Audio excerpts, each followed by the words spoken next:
Terima kasih Anda masih bersama kami di Sapa Indonesia Malam. Saya mau melanjutkan dulu dengan Bung Saidiman. Bung Saidiman, kalau dari survei SMRC ini kan masyarakat cukup puas dengan kinerja Presiden Joko Widodo, dinilai bagus begitu. Apakah ini sebenarnya bisa membawa dampak positif untuk kaderisasi sosok pemimpin di tubuh PDI Perjuangan?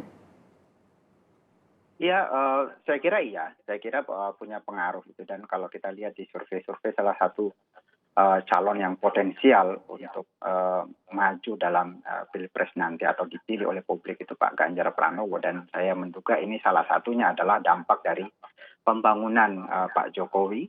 Dan kita tahu bahwa pembangunan Pak Jokowi ini kan dilakukan di daerah-daerah, dan saya kira salah satu daerah yang cukup masif pembangunannya adalah di Jawa, Jawa Tengah, Jawa Timur dan seterusnya.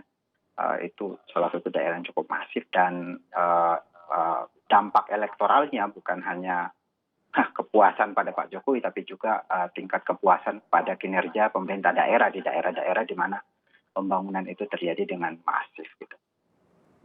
Nah, tapi kalau kemudian muncul selentingan-selentingan, wacana-wacana untuk Joko Widodo 3 periode, bukankah ini artinya ada semacam proses kaderisasi yang mandek? Mandek. Kalau kita lihat ya, misalnya kita bandingkan dengan survei hari ini dengan survei tahun 2011, itu 3 tahun menjelang pemilu 2014, itu pemilunya mirip-mirip dengan sekarang, sama-sama tidak ada incumbent. Ya. Waktu itu yang nomor 1 Ibu Mega 20%, Prabowo 10%, Wiranto 7%.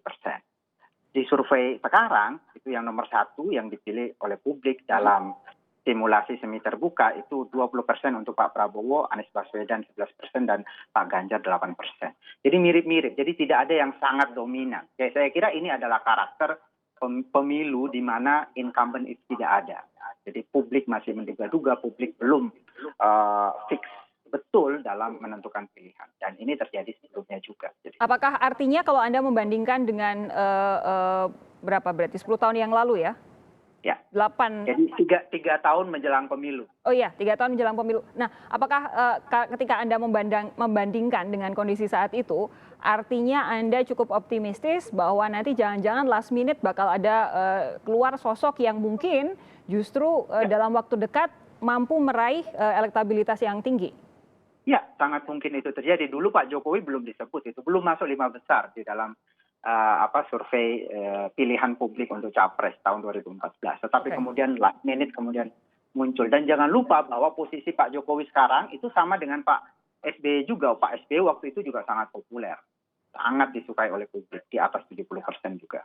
Oke, Bung Adi, apa yang bisa Anda sampaikan soal kaderisasi kalau kondisinya masih banyak yang masih banyak yang mengembuskan Jokowi 3 periode? Ya, saya kira dari konteks PDIP misalnya, itu kan surplus kader. Kalau dalam survei yang muncul dalam radar itu kan ada 3 nama, ya. Ada Ganjar Pranowo yang paling teratas, ada Risma, dan kemudian bahkan nama Ahok. Jadi kalau kita menyebutkan sejumlah nama potensial 2024, top of mind misalnya, ada nama Ahok di situ dan Bu Risma ya. Artinya apa? Ada sosok-sosok kunci di PDIP yang sebenarnya punya potensi untuk maju di 2024, tentu di luar Puan. Jadi secara umum PDIP ini surplus kader, ada 4 Tunggu, nama. kenapa tadi Anda bilang tentu di luar Puan? Ya karena Puan ini punya trust politik Soekarno, dia adalah darah biru, punya karpet merah, bahkan punya golden ticket untuk maju 2024. Bayangkan saja Ganjar Pranowo yang elektabilitasnya hampir menyentuh langit begitu, di sliding kan elektabilitasnya oleh internal partai sendiri, di downgrade, diharamkan untuk maju pilpres. Itu menunjukkan bahwa di PDIP ini kan ada siapa pemilik partai dan siapa yang numpang ngekos. Dan ini adalah satu realitas politik yang memang tidak bisa dibantah. Dalam banyak kesempatan saya selalu mengatakan, Sofi, untuk 2024 ini perjudian penting bagi PDIP. Apakah akan memilih kader yang tingkat popularitas dan elektabilitasnya tinggi seperti nama Ganjar ataupun Risma, atau tetap memasangkan Puan Maharani gitu ya, tandem dengan berbagai sosok yang disimulasikan, tapi tidak punya bekal elektabilitas memadai.